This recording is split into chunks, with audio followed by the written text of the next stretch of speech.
Questions about various aspects of Sufi thought and teaching come to Idries Shah from all parts of the world. This cassette contains his answers to a selection of them. Idries Shah is a Middle Eastern thinker whose work has created enormous respect in established circles, as well as challenging customary thinking and current assumptions. His 16 published works are much used by scholars, as well as commanding a wide general readership. He has recently been appointed guest professor in intercultural studies at the University of Geneva. Here is Idries Shah answering some of the many questions sent to him. Mr. Shah, what is the least constructive reaction that you find in people who read your materials or hear you talk? The almost hopeless one is when they read, or learn as they call it, selectively. Instead of absorbing all the points given to them, they choose something which catches their fancy, and they try to act on that. It's as if you've started to tell someone about the advantages or possible uses of electricity, which they'd never heard of before, and then they can't wait to put their fingers into a wall socket because they've gathered that electricity has great value. It's often said that you're against scholars and scholarship. Why is this, since many scholars are so anxious to recognize the importance of your work? I'm not against any scholar, and I've often said that. I'm against the consequences of the narrowness of inferior scholars and their oversimplifications, because these are extremely misleading. But this is widely recognized, as you've intimated, by real and useful scholars. A bad scholar is much worse than none, and a good one is priceless. Fortunately, there are many good ones, and one is contacting and interchanging with more and more of these all the time. Bad ones tend to study so selectively that they end up by warping the subject.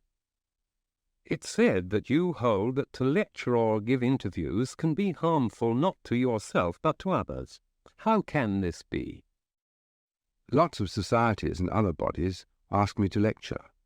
Experience shows that audiences often lack basic information about Sufi thought and also about standard human reactions, or else they only have limited and highly selective knowledge. As a result, they apply inapposite reactions to the material and constantly ask for basic information which is abundantly available in print, which they could have familiarized themselves with beforehand. The harmfulness comes in, as an example, when the audience or the interviewer feels that he's being preached at or regarded as uninformed, when without basic material or through his own bias, he's constantly making mistaken assumptions and even drawing erroneous conclusions. It's often said in the literature on this subject that one's experience of Sufism and Sufis is contrary to one's expectation, so that people who are, for instance, disappointed are so because they have expected stimuli which are social and not spiritual. But since this is so often said, can it still remain contrary to expectation? Surely it produces the expectation that one is going to meet something unfamiliar or even undesired, which may in fact be the right thing. This would possibly be true if one could guarantee that merely publishing something or repeating it would ensure that people took real notice of it. People are generally and demonstrably surprised by Sufi impacts precisely because they take no real notice of the information level of their own reading or hearing. They tend to listen for what they want to hear.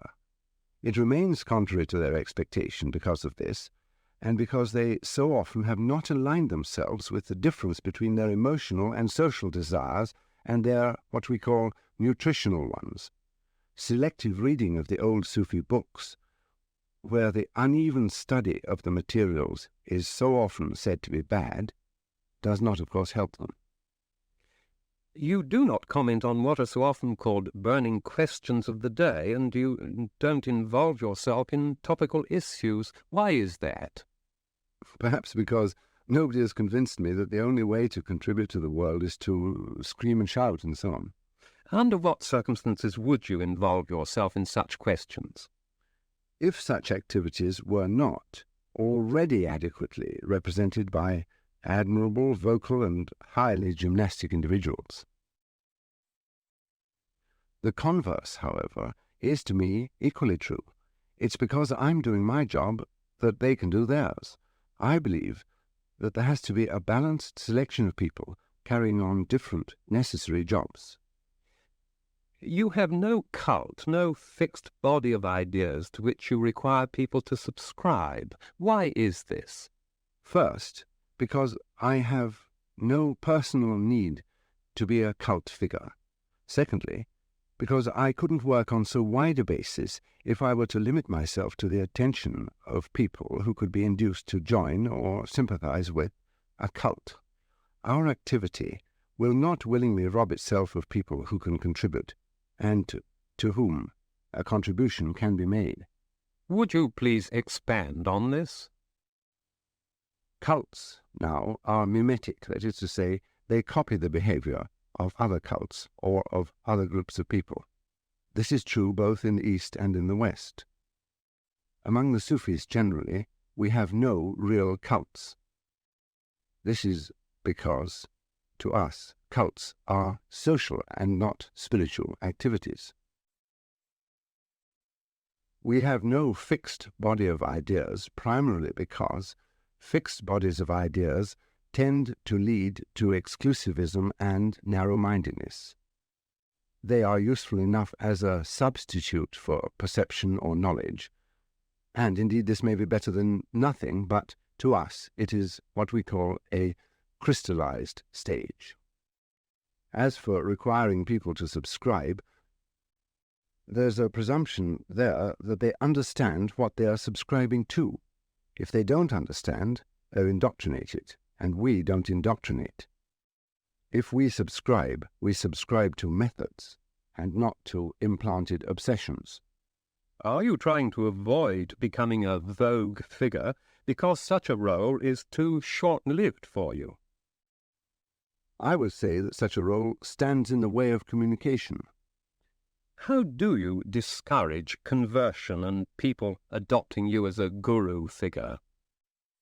Deny a weed the nutrition it seeks, and it will wither and die. In the case of the human being, he'll soon turn to something else if he finds that his adopted guru is not listening. Now, of your 16 published books, 5 have appeared within 6 months. Can the reading public take up this number, and how do you do it? As to how I can do it, if you've been working on something and improving your efficiency in it for 30 years, you should expect to be productive. As to whether the books can be taken up, there's no slackening in the demand as far as I know, rather the reverse, probably because they cover so many specialized areas as well as being bought by the general public. What are your sales? At the last count I heard, 20 copies an hour in all editions and in the various languages in which the books appear. A book of Middle Eastern tales, or a run-of-the-mill travel book, or a book on Eastern mysticism, will ordinarily sell only a couple of thousand copies and may sell many less. Do your sales not appear phenomenal? So people say. I imagine, though, that these other books that you've mentioned sell so few because they don't have enough general appeal. What kind of people write to you after reading your work? Oh, the classic Duke to Dustman range. And which of these do you find most interesting? The ones who are not imagining that I'm a guru, and so can look at the materials and not at what they imagine I might be. Your books show that you've travelled and lived in 20 different countries, have been the guest of kings and heads of state, and you speak several languages. Doesn't all this stamp you as an unusual person? These, to me, are some of the tools of one's trade. I fancy that anyone who tries to do something must be well enough equipped to give it a fair chance of success, and must be prepared to put in whatever time is necessary to do what he has to do. I doubt whether the matters just referred to are in any way greater or different from the requirements of any other inquiring, mobile and active person in many fields of life. Put the way you put them, they may seem so, but what about the advantages and capacities which I lack? How many tales and stories have you published so far? How many have you worked with? About 500 are published. They have been collected from 17 countries. One selection of 80 stories is summarized into a 90,000-word book from an original body of 800,000 words. This range is itself taken from collections amounting to 1,200 separate tales and recitals, with redundant tales removed. In The Way of the Sufi, I had to examine 3,000 extracts to arrive at the final cross-section.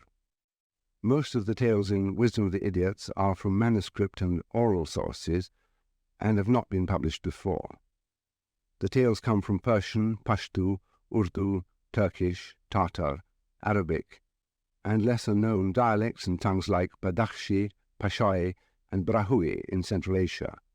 For forthcoming selections of illustrative anecdotes, I've collected 4,567 different pieces, either at first hand or through correspondents who've summarized and tape-recorded them from the tellers, from which a final selection of some 10 to 20% of items is to be expected.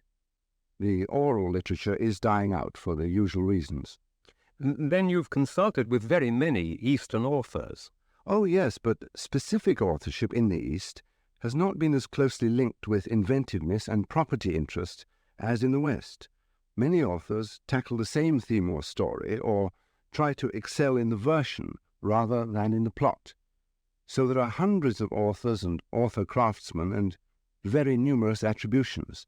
It's not possible to talk in numbers of authors. Remember, the authors have been trying to ensure the continued currency of the knowledge contained in the story, and not to establish a property right. Do you get much adverse criticism? In the press, my last 162 reviews show 2 hostile criticisms. From other sources, I get as much criticism as the reverse. Of course, opinions tend to cancel one another out. What is the origin of most of your adverse criticism? I would say that it's the all soup has lumps in it syndrome from which we all suffer from time to time. I don't know that quotation. It's from a story. Someone once tried to give an oafish yokel some excellent but rather smooth soup. And the yokel said, "You can't fool me with your city ways. I know that all soup has lumps in it." Oh, I see. Something like give a dog a bad name and hang him. Yes, except that it's unconscious. When you actually meet highly critical people, they often realize that they must look elsewhere for any monster which they have been needing to believe exists, and therefore their hostile criticism is correspondingly reduced. Do you get any interest in what you're saying from members of established churches? Yes, a very large number of inquiries and callers from professional and lay members of, I believe, virtually every confessional congregation. Would you say that there was anything special or characteristic about them? They undoubtedly divide into fairly well-recognizable categories of people. The most common feature of the inquiries is that it is hoped that I might supply something which can not only be reconciled with their existing framework of belief, but that I should also supply them with information which would show that what I am saying is in fact only a neglected part of their own tradition. How would you characterize such an attitude? Most often, it's prompted by people who want to get something with which to shore up something else.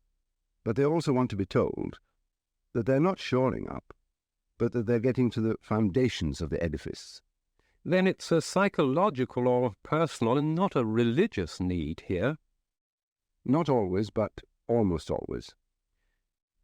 You mean that you're not reintroducing lost or misinterpreted materials from our known Western systems? Many commentators have indeed found this characteristic in what we're doing, but we are in fact working for the people of today and not as historians or museum keepers.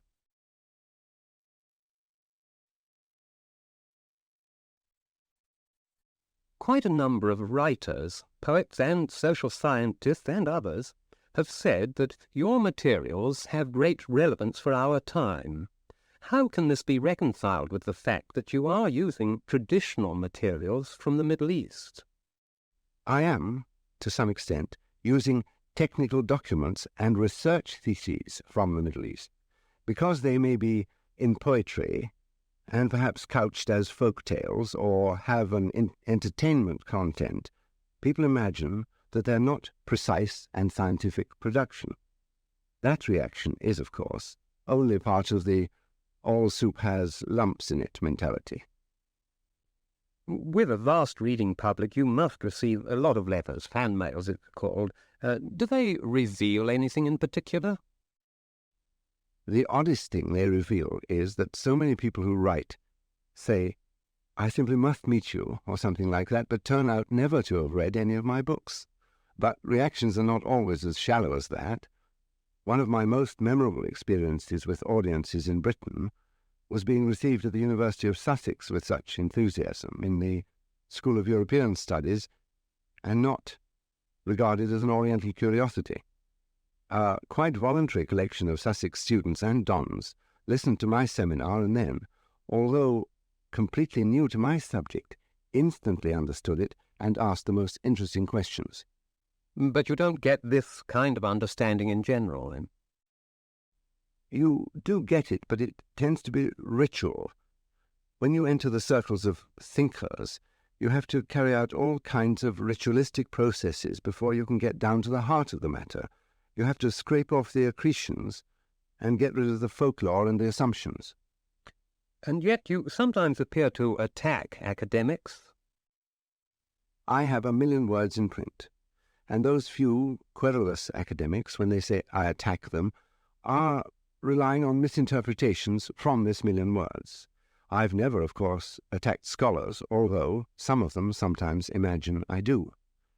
As to why they should imagine this, you must ask them. I've mentioned some drawbacks to narrow academic thinking, but this is also known to all scholars. Rather than an attack, it is intended to be descriptive. If you say, "This man has appendicitis," and you're a doctor, what kind of patient jumps up and down and says, "You're attacking me"? Remember, too, that it's academics who've given me university platforms, and academics who write commiseratingly when narrow scholars attack. So there are pluses and minuses in everything. Do you answer such criticisms? Since I did so once, I haven't had to do so again. What I said then brought back a few shouts, but I noticed that the opposition has become very much more subdued and careful lately. You write a lot about experience. Are minor experiences worth anything? Unexpected incidents offer us the best source of useful experience because they shift our attitudes. They put us in another position. These are usually very minor ones. Can you quote one? Recently, I was billed to give a lecture in a certain town. When I arrived, there was a taxi strike on, and my hosts had to hire a local hearse to take me to the lecture hall. As we passed through tree-lined roads with posters advertising my presence on the trees, I had the unique, to me, experience of looking alternately at pictures of myself and the people in the street automatically raising their hats in respect for the dead as they saw the hearse. There's an enormous amount of food for thought here. How, in this instance, are you using the word thought? By thought, I don't mean just puzzling things out, or intellectual games, or emotions like the perception of strangeness or humour. I mean what happens in your mind when you are in a strange situation. What happens in many strange situations, if you resist using them just to amuse or divert you, is that your understanding may be increased, your understanding of what lies behind appearances. As Sufis say, the true reality behind what most people believe is reality. Can you tell us one basic thing that people need to include in their daily lives? One thing which could take the sting out of many a disappointment, and which does explain innumerable situations which people find baffling is the question of attention. Man constantly seeks attention, and this need is present in almost every human situation. But at the same time, man conceals the fact, especially from himself. The result is that he often cannot understand what is happening to him. Attention is an intake, like food. A primitive man might not know that he needs food, so that he could mistake hunger for something else. As a consequence, when he felt certain pangs, he would be affected by them in an unnecessary way. Instead of saying, "This is a signal that I need food," he would, through hunger, become angry with all its consequences. He might even think that he was ill. He might even think that he ached for higher fulfillment. Do you find any characteristic of human societies in the past which is not represented in ours? All societies, from the most primitive to the most advanced, have created their own heroes and authority figures, mainly by conditioning people to respect certain forms of conduct. Many of the heroes, too, have been conditioned by the systems to act in an heroic way. But when they behave as they've been trained to do, the society, oddly, doesn't say, "That was a successful experiment in conditioning." It says, "How wonderful that a person could do that." In modern society, people are still rewarded, like trained rats in a scientist's laboratory, for doing what they should. But the knowledge that people often can't help behaving like this is available in modern society. This, I'm sure, is bound to modify all ideas about merit and achievement. You choose your material from distant cultures, remote times, and unfamiliar places. Why are there no parables, similes, and quotations from the West? Because it is in the East that some of the problems facing us here today are known to have been met and solved ages ago. Examples do exist of this kind of thinking here in the West, but they are less abundant and more difficult to employ. Is the East, then, in your opinion, more advanced in psychology than we are here today? It's not necessary to be more advanced to have specialized in certain forms of study. They make carpets better in the East and tweed better in Scotland. Since for so many years Sufism has been, erroneously I know, associated with morbid mysticism and incomprehensible dervishes, don't you find it difficult to promote it under this name? I have often been asked this question, and without wishing to appear discourteous, I think that we can learn something about the state of mind of the questioner by examining it. You, for instance, are English. Suppose someone were to say to you, "In the country or age in which we live, English people are thought, erroneously I know, to be undesirable. Wouldn't you rather call yourself a Japanese?" What would your reaction be? Look at this table. Less than a month ago it was shabby, broken, dull, and one might have thought, ready to be thrown out. Someone, however, has refurbished it, bringing out all its beauty and utility until there's nobody who would not regard it as an asset in any home. Suppose he had said instead, "Why not throw the table away and get a new one? Why have a filthy old thing like that about the house?" What would have happened? It's true that the word Sufi is used in a very different way in this country of late, but I and others have travelled in the East in search of spiritual teaching and have lived in several Oriental countries. But in the end, I had to come back to the West. The East is full of exploiters, of disappointments, and of people from the West who imagine that they are spiritual, whereas they're really nothing of the sort. Is it worth going through all these journeyings and searches, especially when the whole thing might be untrue? You want something from the East which you've heard about and attempted to find. Now look at it another way. Look at the problem of someone else, someone who came to the West from the East. Do you know what he said to me? I'll tell you. He said, "The West is the home of liberty, of efficiency, and of financial success." Desiring these things, I travelled to the West. I lived in various countries for years. Instead of what I sought, I found injustice, selfishness, and poverty. What was the use of going to the West? You see, it's not a question of looking for a crock of gold which doesn't exist beyond a rainbow. It's a question of where to go, when to go, and what preparation to make. So, reality can exist without even the most well-intentioned person being able to find it, mainly because he is not correctly prepared. If correct preparation is needed to see reality, then what preparation is needed for prayer? I have a hunger to pray.